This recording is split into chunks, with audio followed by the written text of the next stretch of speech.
Hey guys, what's up? This is Peter Brek here. Today's video is gonna be just a very short walkthrough about how I normally process my images in Lightroom. We're gonna pick just a raw file and I'm gonna use Open Broadcaster software which I just downloaded today. I've never used it before. So I'm gonna use that to explain to you guys step by step what I normally do.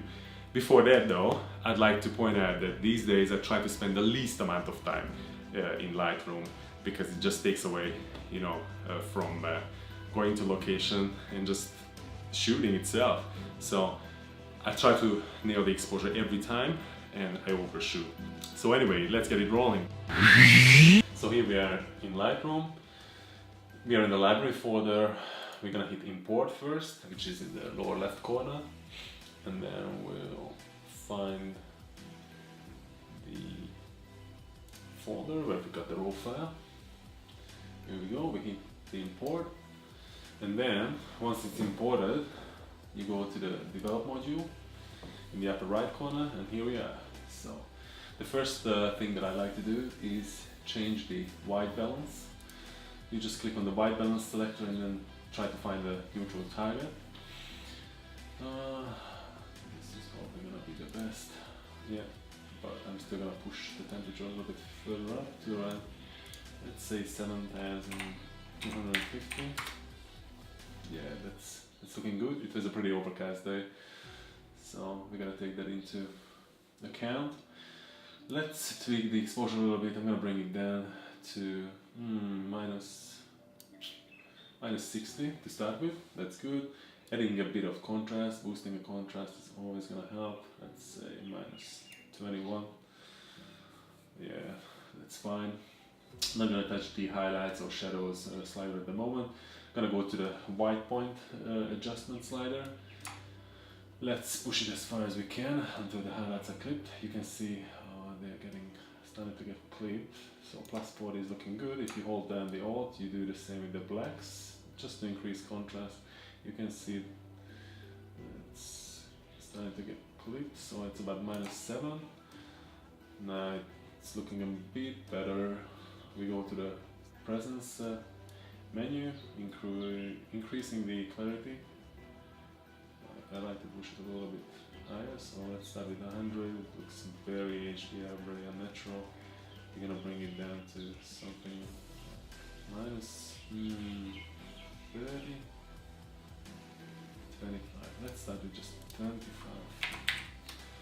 Yep, and then the dehaze is what I really wanna push really far, even though it's getting a bit out of control. Plus 40, 45. Let's say plus 40. It's looking good. The reason why I'm doing this for this particular shot is because I wanted to highlight, you know, the textural contrast between the sand and the. It also brings out the color in the emerald green of the sea, which looks pretty cool. Damn cool in my opinion. And also the patterns in the sand look just much stronger, punchier. So let's go to the vibrance.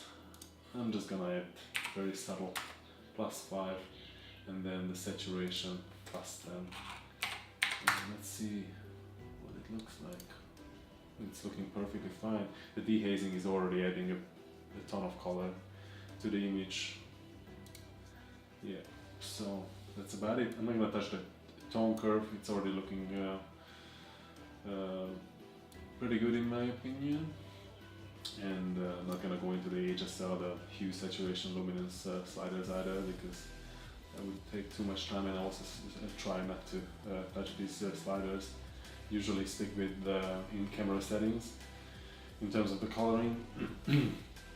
But sometimes I want to push certain channels for just artistic purposes. If I try to create a specific abstract feel, then I might do that. Split toning, we're gonna skip that too, which is just for coloring highlights and shadows separately.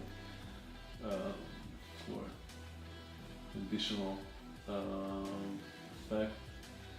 The sharpening is at 40. I think we're gonna bring it down to like 30. Phantom 4 Pro already has a pretty sharp filter on it, so I don't think it needs that much sharpness. Noise reduction, the sensor is relatively small, so I'm gonna just apply about 10 points. Let's go 10 points. So if I zoom in, you can see that there is no real noise. Now it's looking good to me. And I usually have the enable profile corrections on, but this has a built-in profile correction, and this definitely works with certain lenses. On my, for example, on my full-frame camera, the most recent purchase I had is a 35mm f1.4. The vignetting can be pretty bad, wide open, and enabling profile corrections just gets rid of it. So but here it doesn't really matter, and I think for starters that's looking good. A pretty neat trick, if you hit the backslash, you go back to the raw image, so you can see the significant adjustments that we just made, and it looks just tons better. So remember backslash, it's a pretty cool effect. There's a tiny little garbage, I believe, that I'm really annoyed by, so I'm just gonna use the clone tool. If you wanna use much more precise cloning, then I suggest you go to Photoshop, and you can do that pixel level and be extremely accurate. So hit close, it's looking good. The only thing that I'm gonna do now is just crop it in because it's a bit too wide. I wanna balance this frame a little bit more, so it's looking good like that. I think maybe a little bit higher up. Yeah, that's fine. Try to have the wave, you know, right in the middle. Just going for some sort of symmetry and just juxtaposing the two focal points, which are the seagulls and the family down here. It works really well with this diagonal line. So that's the finished product. I think we're ready. So we just go down here and hit export. I have the file naming export location, it's already set. Desktop file naming, I have custom name optional. I'll call it just model walkthrough and go down. File settings, definitely JPEG, color space, sRGB, because we want to upload it onto Facebook or Instagram. Limit file size option is unticked. Sometimes I have to limit my file sizes, especially when certain competitions require, you know, smaller files. Now that's a handy little option. Image sizing, another sub-menu.